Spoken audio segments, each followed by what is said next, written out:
Hey guys, Omni here. Welcome back for episode 9 of season 3 of Superman Lois. This is hopefully not going to be the final season. Right now, that is still up in the air, and I've really been enjoying the show, man. I understand the logic behind it. They are talking about keeping one of two of some of the scripted shows that they have going on right now. While Superman Lois is their most popular, it's also their most expensive. So chances aren't looking all that great.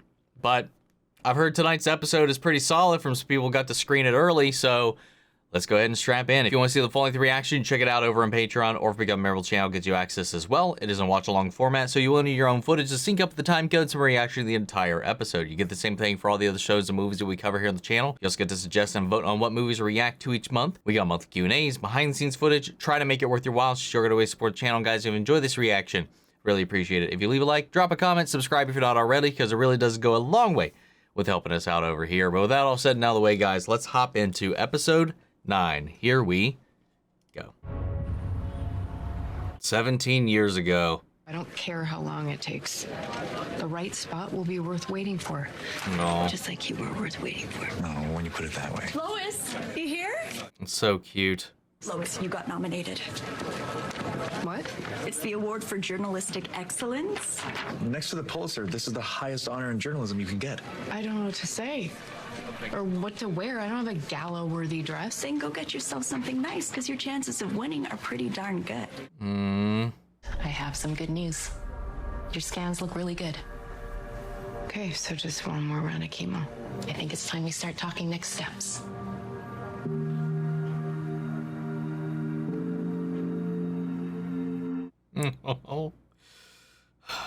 When I was a kid, the town used to do clothing drives all the time. I'm glad Lana's bringing it back. We said no holes, no underwear, and somehow you've given us both.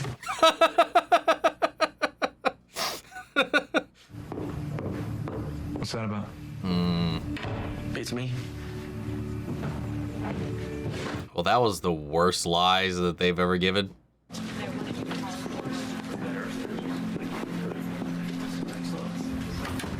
That bad? Dude, he took my phone to put a tracking device in my bracelet. Oh my god.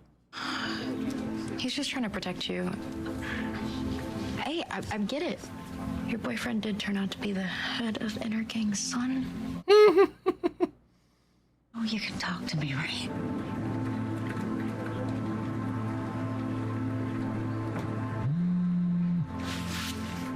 Come on. Let's progress this. Let's do this. Do you mind if Nat hangs with Sarah? No, of course not. Why? Mannheim wants to talk. Oh, shit. Your wife is a murderer and a violent superhuman weapon. Pia is dying. Then give us what we want. I will see my wife. One way or another.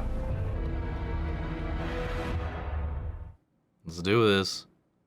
We'll see what all that entails. But I love the way John walked in there and carried himself. I love that. Like a wall. When they finally have something over on Bruno after all of this time. It's about the Medis. Yeah, I'm not going. What? Those awards aren't about real journalism. They're a popularity contest. But I got you something. But I already bought this. It's the first dress I've ever bought for someone. That wasn't cheap. Please tell me you didn't sell a kidney. I wish. It was my baseball card collection. Oh. Even your Cal Ripken rookie? Since it was in mint condition, I got a fair price. Clark. Hey, you are worth more than any rookie. Mm. I will have to rent one if you're asking me to be your date. Clark Kent, will you be my date to the Middies? They're so cute. Why do I get the feeling that with all these flashbacks, we're going to, like, things are going to pan out the way we would hope in the present day? Didn't feel like that. I mean, he seemed surprised. Or he could be a good actor. Just saying, if someone has to keep a secret, they get better at it over time. Yeah, you're awesome at it.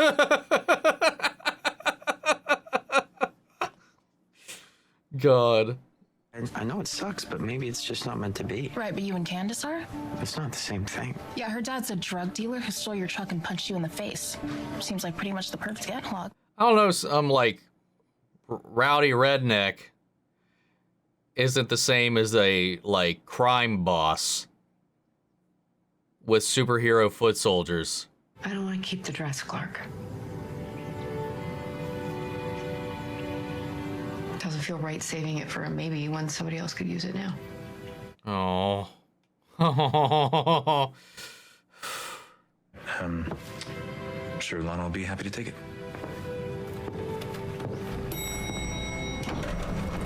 Did she get some news that we didn't get? Because you're some notorious crime boss.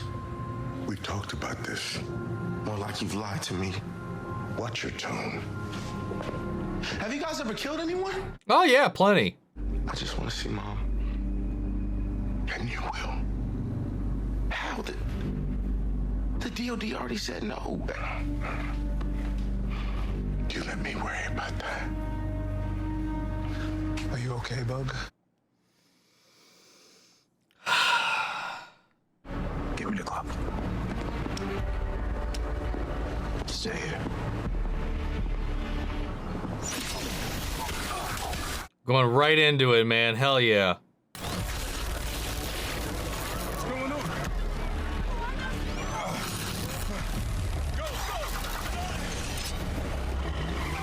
I don't know what the fuck they were thinking. Oh my, this is stunning. Yeah, I surprised her with that years ago. I sold my entire baseball card collection to pay for it. Even your Cal Ripken? It's her body, and I'm just a guy who's never gonna go through this. So I don't really feel like it's my place to bring it up until she's ready. Maybe you should let me.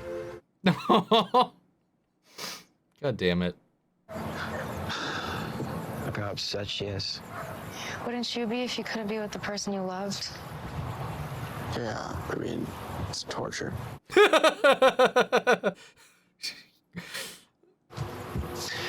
This one's on me.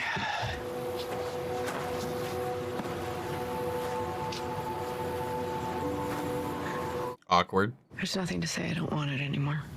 That can't be true. This dress is special. It was.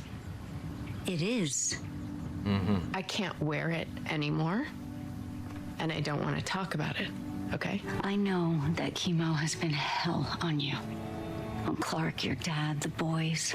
But once this is all said and done, it's your life and your body that'll be changed forever. And I don't want you to feel alone for that. So please, just talk to me, Lois.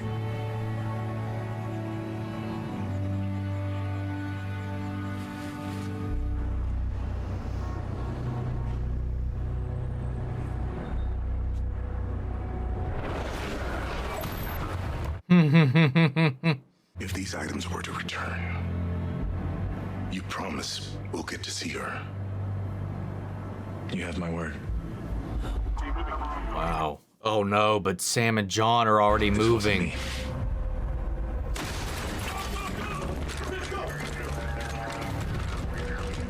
Damn it. Then again, Bruno did press this, though. It was my call to make. I may have let you run point on this, but that was clearly a mistake. You're done here. No, Sam, don't. Not up for debate. Go home, John. Damn. There's so much of my life I was uncomfortable with my body. And it feels like now that I'm finally comfortable, cancer comes along to ruin that. Oh, that's the problem. Because of the kind of cancer that I have, it really depends on how things look after surgery and after radiation, so. Oh. It's not just me, though. I keep thinking about Clark, too. I'm pretty sure he's the one thing you don't have to worry about. Yeah. That is not it. So you're worried about winning? No, this kind of thing isn't me. I'm an army brat. Yeah, and I'm a small town farm boy, but.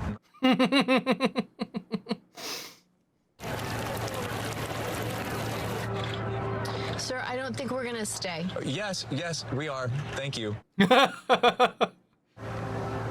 I think you should go win this award so the world can celebrate the amazing woman I get to see every day. Oh. I worry about what it'll do to my marriage. You need to tell Clark how you're feeling. Yeah, if that's what she's worried about, they definitely need that conversation. I said wake Oh him no. up. What about Bizarro? He woke up. Is he still here?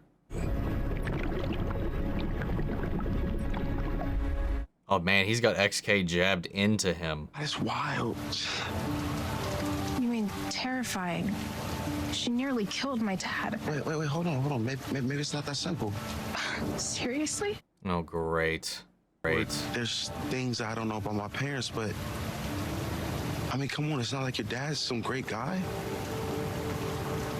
Why would you say that? Because my mom's dying in the DOD and he won't even let me see her. He's using her as like leverage over my dad. I mean, that's true. I know things are weird and complicated right now, but I don't care. I don't care because I love you.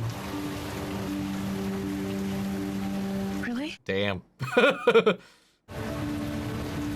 love you too.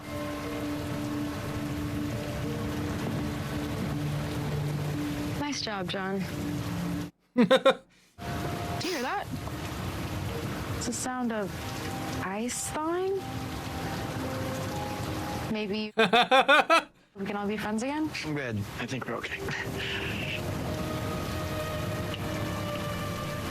Hug it out.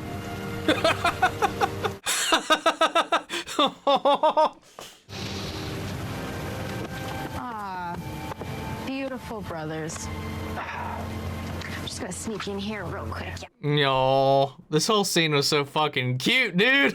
For before my surgery, we are thinking of going to Bazumba's. Oh, the chicken wing place. No one goes there for the food. Oh. Yep. No, I just got it. I think you're gonna be fine. Oh. Thank you for everything. Celebrate some titties while you still have titties. That's cute. That's a fun way to kind of like play into it a little bit, especially considering everything. And speaking of, I think we need to talk about the dress. Any other items to request from the DOD? My mom had a lot of those same kind of struggles when she went through her surgeries. While approaching quickly. Oh The no. trajectory indicates here. You couldn't have warned us a little faster?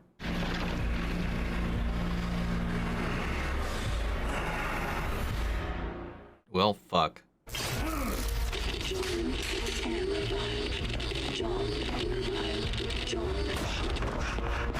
Another? Or is it just glitching? Oh, another.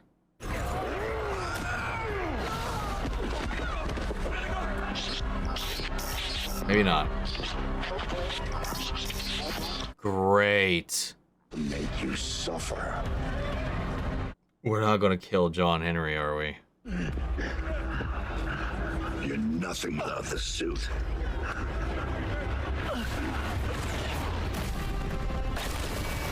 God damn. Stay here.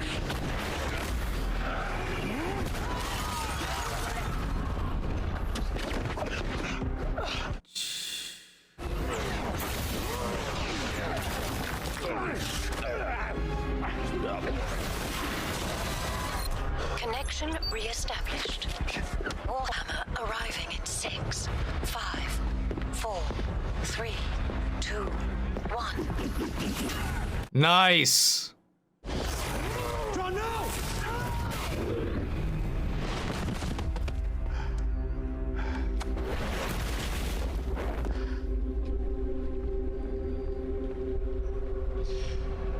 I didn't have a choice. Oh, he killed him. You always had a choice.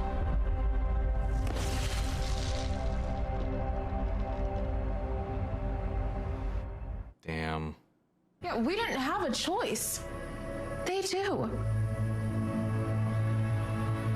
Do you really want to be the person that takes that from them?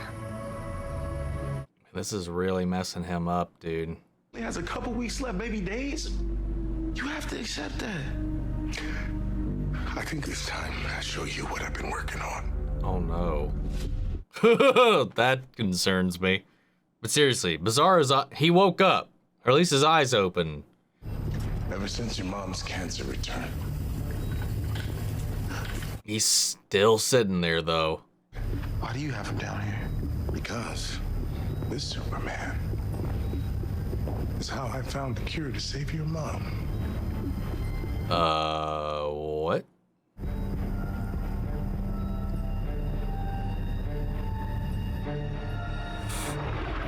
See how that works out.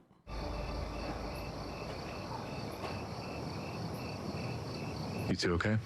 Did Mr. Irons really kill a guy on Main Street? Talking about it, we got like 1,000 texts. That's such a nonchalant way to ask that question.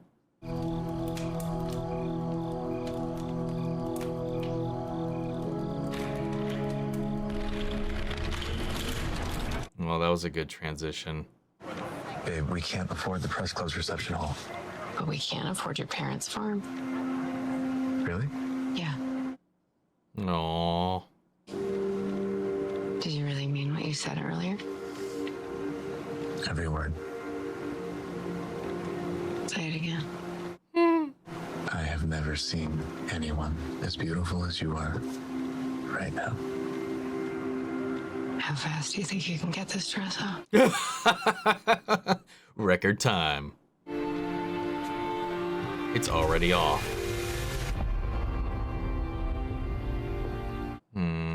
Who you are, your heart, your passion. Lois, you amaze and inspire me every single day. You were also talking about my body. Yeah, because I love your body. What if it makes me feel different? What if I don't want to be intimate anymore? I will figure it out. Clark, it's not that simple. Sex is a big part of our marriage. I know. When you're ready, so am I. Oh. My mind will get back to that someday. We're in this together, babe. And I promise you we're gonna come out of it stronger. I like that they acknowledge that Superman and Lois smash on the reg. May just be cuddling for a while, okay? You're all I ever need, babe. Hey, do you remember what we did that night when we got home? Yeah. I'm up for it if you were. What the fuck did they get in? What kind of freaky shit did they get into that night? Yeah, but we should get dressed up.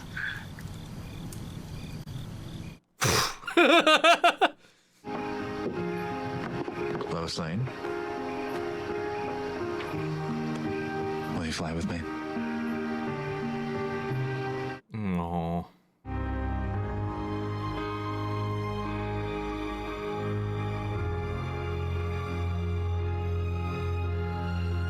Damn, man.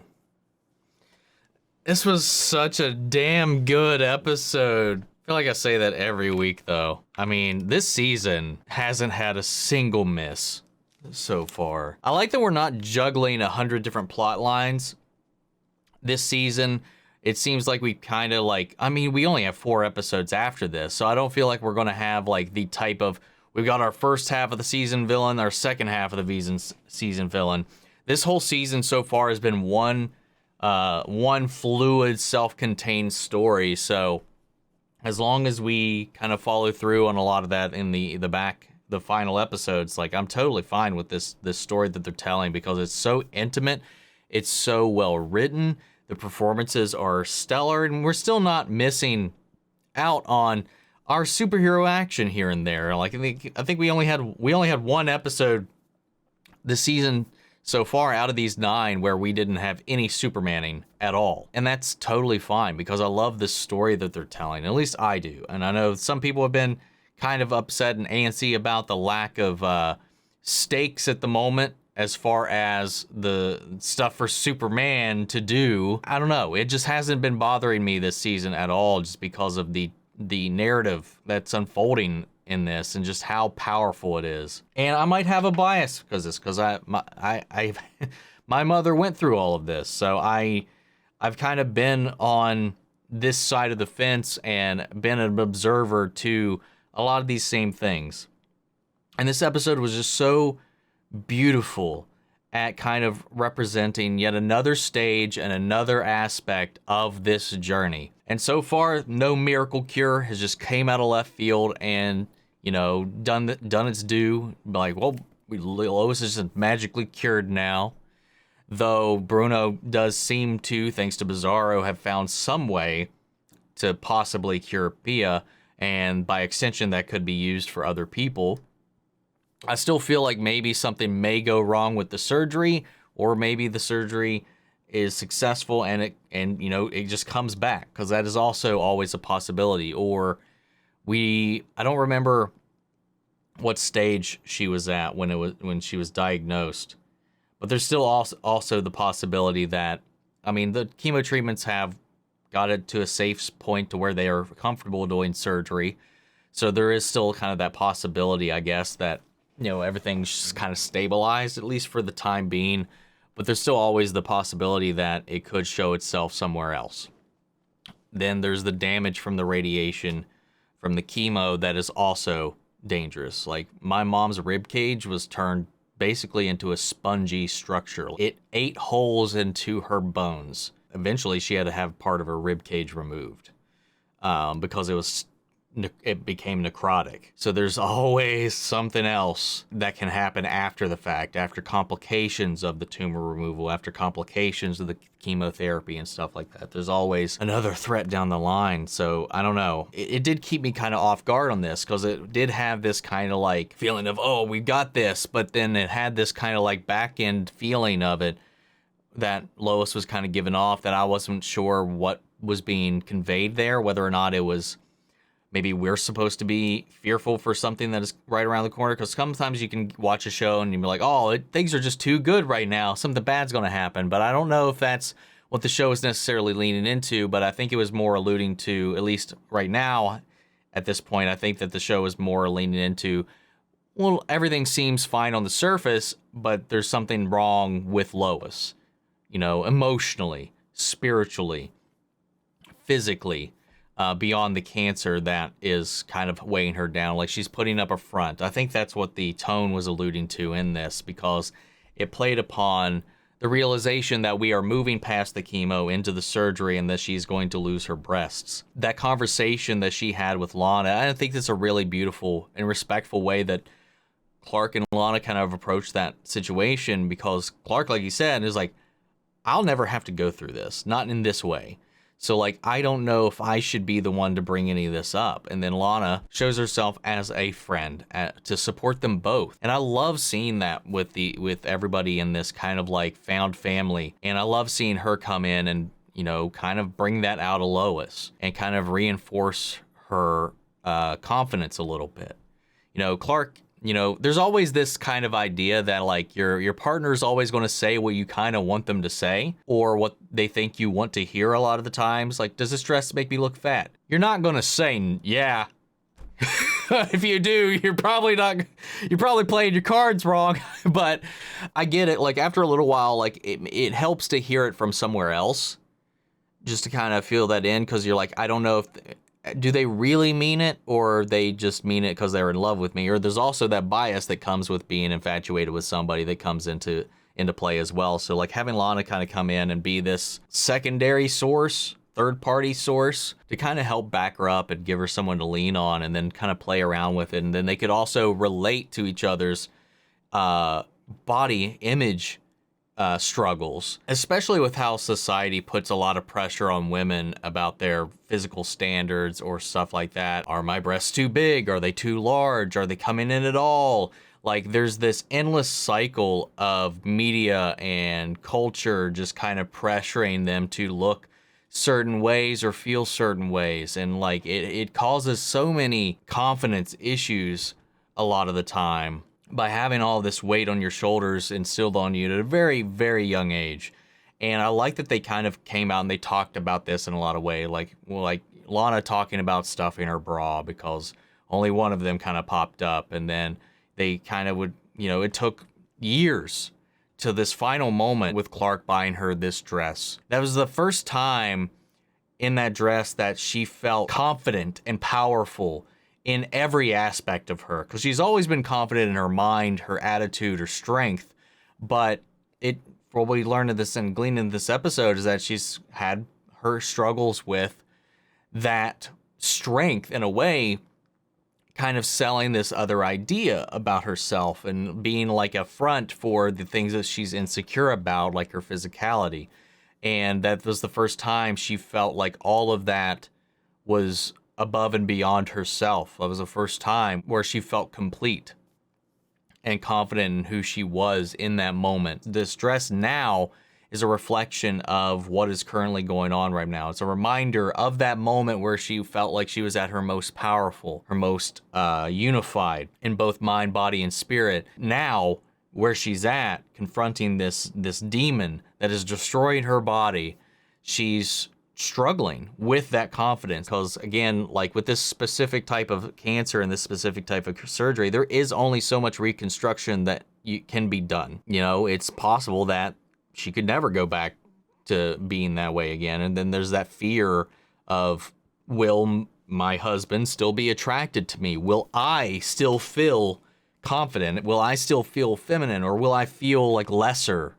Or will I feel afraid to go out in public? Like there's this trapeze act that you just kind of have to go on with your mind, your heart, your soul, your body when you're facing something like this. And I love that Lana can come in here and kind of be this counterbalance to that. And I love that this conversation evolved and they kind of guided each other through it to the point where we're like, they kind of joked about the ridiculousness of that obsession through their own personal experiences, looking back on them now as adult women, and Lana being able to convey a lot of what Clark was trying to say and get through to Lois from another point of view and from another like point of connection, because they have these different experiences that she can use to connect with Lois on a different way than Clark. She was able to get across a lot of the same ideas and bring Lois up out of that. And I love that moment when she realized the dress and the whole story behind it. And she was like, no, I got to talk to Lois. And she was able to help her out of that rut, out of that muck, to the point where by the end of the whole exchange, they were talking about going to this universe's equivalent to Hooters to celebrate some Hooters, and just kind of turned it into this jovial little thing. It was like, no one goes there for the wings. And Clark being, I don't know if he was like playing dumb or is just that naive about it. It's like, oh yeah, your wings. And she's like, Clark, nobody goes there for the wings. I definitely recall overhearing a lot of these conversations between my mom and my stepfather when this was going on. Like this concern, this fear. And that's one thing I really love about this show, especially this season, is how well it is handling such a serious topic.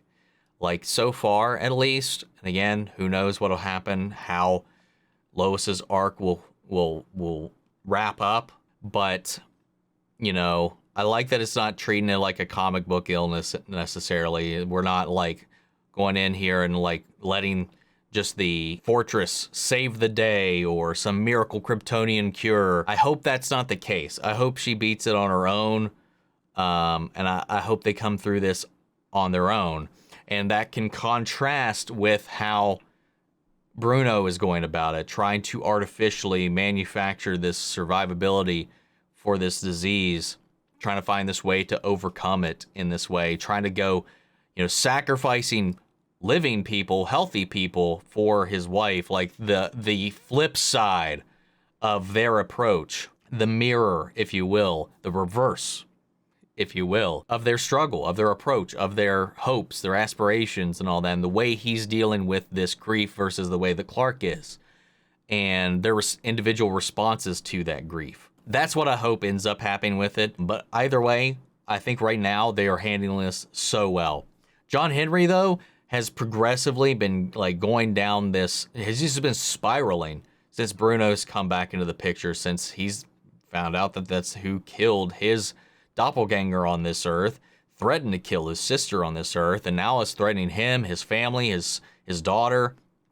It's pushing him to such an edge that he's crossed a lot of lines that he wouldn't have normally crossed in any other situation. It's starting to affect the relationships around him.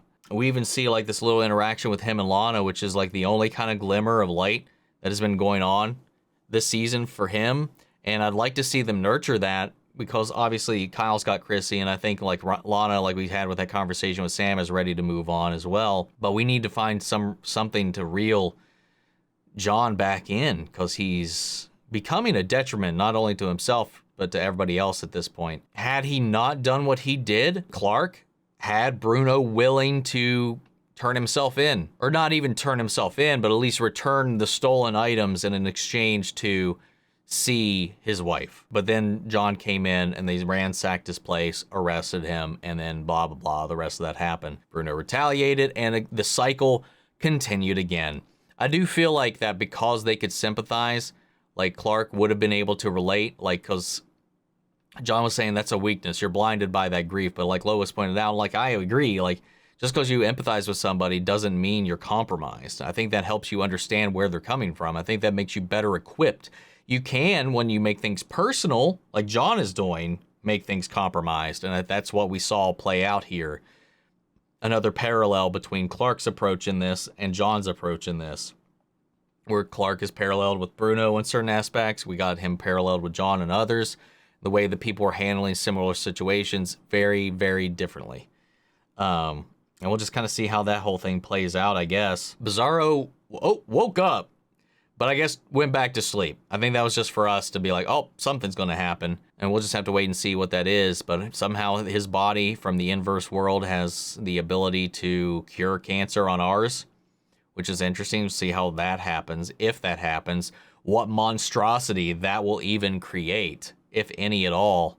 I'm very curious to see what the actual threat is going to be in the back half of this, because we haven't really figured that out. Is it going to be whatever Pia turns into when she's administered with this DNA or this serum concocted from Bizarro's cells, or is whatever they do, having woken up Bizarro, made him into a rampaging monster, or Lex is still looming in the background as well? We'll see what happens when he finally escapes prison.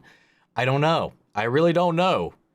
But either way, I am way more interested at this point in the actual human drama of it all. I just find that so much more fascinating than like the Bruno plot. I like that. I would, like, I don't know, having the villain of the season be something like not even, what's the right word? Not abstract, but like not this overlording kind of like supernatural event or something like that. This thing you just punch into submission, have it be this cancer.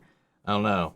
Maybe it's just like it's just kind of a refreshing change of pace compared to most other superhero media at this point. Yeah, man, I really like this episode. I thought the kids had a lot of fun little interactions. You know, everybody's riled up in their own ways, their own issues going on. We have, you know, I'm very curious to see what happens with Kyle, though, and what happens with John, what happens with Kyle's investigation into the super running around. How's that all going to happen? Honestly, I feel like a lot of this could be alleviated if we just let Kyle into the mix. Because a lot of his insecurities about who his family's spending time with and all this other stuff would also be alleviated. But it also could be exacerbated because she's put in the line of fire, because she's hanging out with all these people who have these targets on their back. So it could go either way. So I do kind of get that. But literally everybody around Kyle knows everything that's going on. He's literally on an island by himself with Sophie when she's in the show. She doesn't know shit. But as far as like our major players, he's the only one that doesn't know any of this. So rightfully so, he's just kind of like left to make his assumptions, and those assumptions are going to have consequences, either for himself, his relationships around him, and for Jonathan in this case, potentially at least. But like the interaction between him and Natalie was also really nice. The interactions between him and Jordan was also a lot of fun, very hilarious and endearing in a fun little brotherly kind of way. Sarah just kind of orchestrating, or at least refereeing this like apology between the two brothers was also cute. Mateo actually confronting Bruno was also really interesting. But now I'm very curious to see what's going to happen now that he's introduced this whole operation to his son now. Let him in on it. I mean, honestly, letting him in on that just kind of confirms a lot of the things that people have been saying. So, like, it's also its own kind of, like, risk factor there. But who knows? What if Mateo ends up being whoever they fight in the end? Another thing that I really love that this show does so well and is executed wonderfully. Again, I've probably talked about this a lot in other ways, but like the way that they encapsulate Clark and Lois's relationship, their dynamic, their fears, their differences so well. It's just so beautifully well done, man. And Bitsy and Tyler like have cemented themselves as my favorite players in either one of these roles up until this point to date, man. Their chemistry, their vulnerability, their warmth, their strengths are just so much on display as these characters that they just really and truly embody everything that these characters are and represent. And these decades of history and stories that these characters have gone through and the different iterations, I think they kind of bring all of those together into this beautiful mix that we can have a story like this that is just grounded and intimate like this, and have these little small moments that just really kind of keep me hooked at every word, at every interaction, just between these two having a conversation about how they feel about themselves, how they talk their way through an issue, whether it's be one that they're having or one that they're experiencing or witnessing out in the world. Their different personalities, their different views, and how they meld those together. And again, something the show's always done well is handled their conflict between the two in a way that is just very, very mature and more thoughtful than we see typically on TV shows and stuff like that. The way they handle their drama, the way they handle the resolution to that drama is just... honestly, I haven't seen it done better really anywhere else. And this is something the show's always done really well with all of its characters, is that whenever there is this issue, misunderstanding, or conflict that comes up within the character groups, it's always generally, most of the time, resolved by the end of the episode because the characters actually talk it out. They confront each other. They don't let it fester. It doesn't become this like soap opera push and pull drama that fuels them into a spiraling rage of confusion and misunderstanding. They talk about their issues. They talk about their feelings. They come together in the end. And honestly, it depicts some of the most healthy on-screen relationships that I've seen in any kind of show, to the point where it's aspirational and inspirational in that way as well. And I really, really love that. Like, even when things are shaky, like with John and with Jordan, they always find a way to hug it out in the end and kind of come together. And that's just, I don't know. I just kind of wish life was a little more like the way that they handle things, man. I don't know if I made a lot of sense in this episode. I hope I said what I need to say. And I said it well enough for you to kind of get what I was trying to say, at least, because it is hard to talk about this as somebody who's only kind of been on the sidelines of it and can kind of tell you what I've observed, what I've heard, what I've experienced from that position, because I can't ever imagine or expect to know everything that goes on inside of a head of somebody that's not me. I just try to give my spin on it and my perspective from my real world experience and the way the show is depicting those elements. So I hope I did okay. Guys, what do you think of the episode? What do you think of the revelations within this? Sound off the comments. Let me know your thoughts down below. We'll carry on the conversation after the video. Hope you enjoyed the reaction. If you did, leave a like, drop a comment, subscribe if you're not already, and remember you can check out the full-length reaction over on Patreon, or if you become a member of the channel, gets you access as well. And speaking of, before we go, I want to shout out our channel legends: Manny Sharon, Ryan, Karen, Philly Vane, Yori, Corey Scott, Margaret Grace, Melito, Robert Anguiano, Jeffrey Hale, M. Sephiroth, Jake Cantrell, Tiff, and Erik Official. Thank you guys so much for your continued support. But that's it for this video, guys, and I'll see you all in the next episode of Superman and Lois. Take care, everybody.